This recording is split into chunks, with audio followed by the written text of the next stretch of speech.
go through a quick review. Masters of Audacity and Deceit is the name, comes from two books. One written very recently that I read that had a big influence on me in 2008, being The Audacity of Hope, written by Obama. The second book, which I knew I had, but after having read a few things, I went looking into the files to find The Masters of Deceit, which was written in 1958 by J. Edgar Hoover, and the subject that he wrote about really was a warning that the American people should never let their guard down relative to the threat of socialism, and he used the word communism as well. And that's where the title came from, because what I was seeing on a daily basis were parallels to what I had read in J. Edgar Hoover's book that, again, I thought the American people need to understand exist. About the book, 217 pages, 29 pages of sources. There are approximately almost 800 specific items that are in the book that are directly sourced, typically to sources that you would all recognize as being reliable. Every time I could, I used the Washington Post or the New York Times or the Huffington Post or any of the groups that tend to lean in that direction to validate some of the information that I might have found originally somewhere else. As my study continued, I started to find it very difficult to determine how to identify what was driving the history that led us eventually coming back again to the 9/15 event. And I chose three groupings. And I use those three groupings, and we'll talk about them in a little more detail later as well. The first grouping I chose put together the Democrat Party with the mainstream media along with the Wall Street group. What a nice combination when you think about it. This wasn't in my mind when I did it, by the way, but subsequently, having watched the events of the past year, kind of interesting that you got an administration with the banking group and a media group all together, something that I realized a couple months ago that might have another meaning as well in the future. The second group that we talked about was a group called the Progressives and Radicals, and I'm going to spend some time with that later. There's the third group, again, and I want to stress this name again. Everybody needs to know who George Soros is, and you need to know what candidates he's supporting, because his agenda, I will say anywhere, is an anti-American agenda based upon any traditions and heritage that most of us have held sacred for most of our lives. And so the third group was him, and one of his primary objectives, which is why he made the statement that America's supremacy cannot be tolerated, is to establish a new world order. At this point in time, I was really curious about something called October Surprises.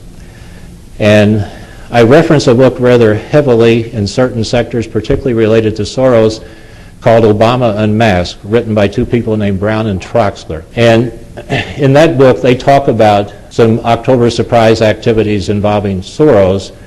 And as I started thinking about why did September 15th occur, why didn't it occur on November 5th? Why didn't it occur in 2009? Why was it different than Bear Stearns? I don't know, but whenever the current Secretary of the Treasury was one of the key people making the decisions on September the 15th and was announced to be the new Secretary of Treasury within days after the election, I got really curious. And also, I am suspicious to this day. The second one, the demise of Fannie Mae and Freddie Mac.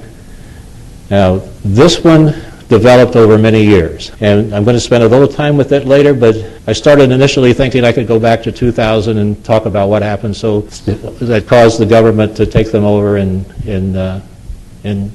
September of 2008.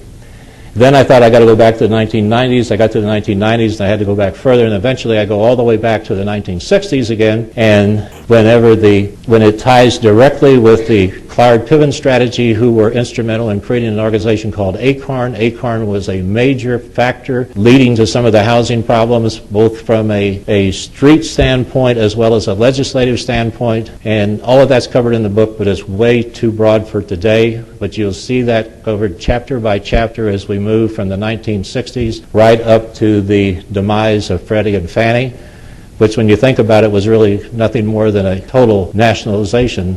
When you read the book, you'll see that for years, Freddie and Fannie were viewed as being lacking in appropriate financial controls. And every time some effort was made to tighten those controls, there was a big struggle to stop it, which was, to my knowledge, always is a strong word, but always successful in stopping controls, which is how we ended up with mortgage lending practices with zero down, with mortgage lending practices that you didn't have to show employment even, how we ended up with mortgages being sold. You probably all had a mortgage that suddenly somebody else owned and eventually was being guaranteed by Freddie Mac and Fannie Mae. So but all of a sudden, as we approach the election of 2008, it's okay with these same people and the same players, and one of the key ones, a gentleman named Barney Frank, who's head of the Financial Committee in the House of Representatives, suddenly found it okay that bail out and nationalize Fannie Mae and Freddie Mac. That one could have waited as well. And by the way, the CEOs of both Fannie Mae and Freddie Mac have publicly stated and argued that they could have stayed as an ongoing concern, but they would have had to pay a little bit more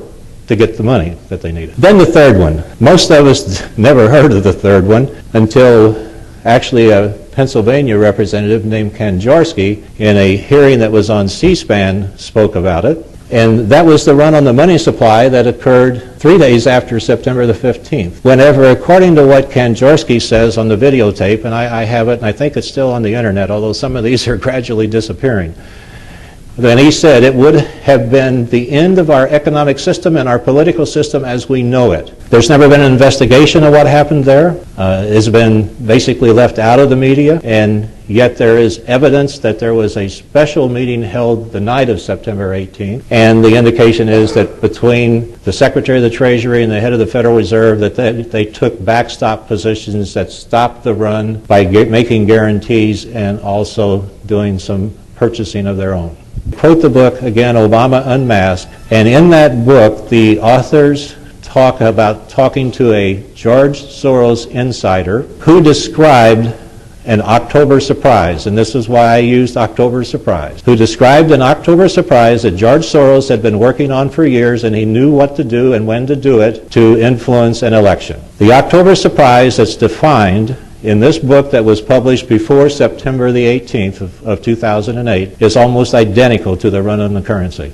It's virtually identical. So that's why my curiosity got even greater. My dedication to doing what I did, which is in this book, became almost something I had to do, because there was so much evidence that things were tampered with in so many different directions by so many big money people that had an agenda that had nothing to do to the America that I grew up with and I loved, that I felt like I have to do this. This is the slide that I have to go through quickly because you could talk about this one for a long time. What I really just want to say about it today is repeat kind of what I said before, that the housing bubble, financial crisis, Great Recession starts with Cloward Piven and their philosophy in the 60s. In the book, I take it step by step forward from there until the collapse, if you will, of Fannie and Freddie in 2008. Much of the items that refer to legislation there are sourced directly from the Thomas Register.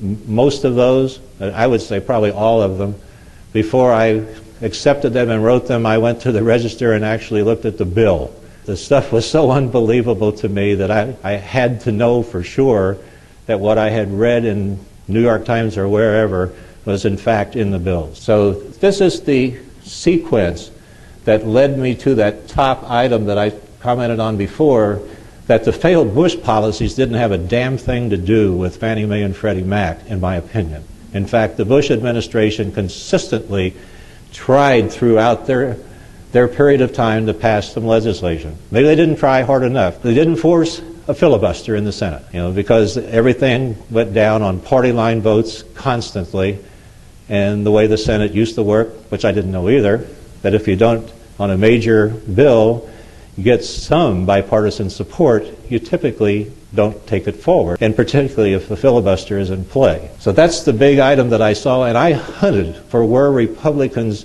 did something here that would justify the failed Bush policies, and frankly, I couldn't find it. And if any of you do, send me an email on the website, because I'd like to see the source.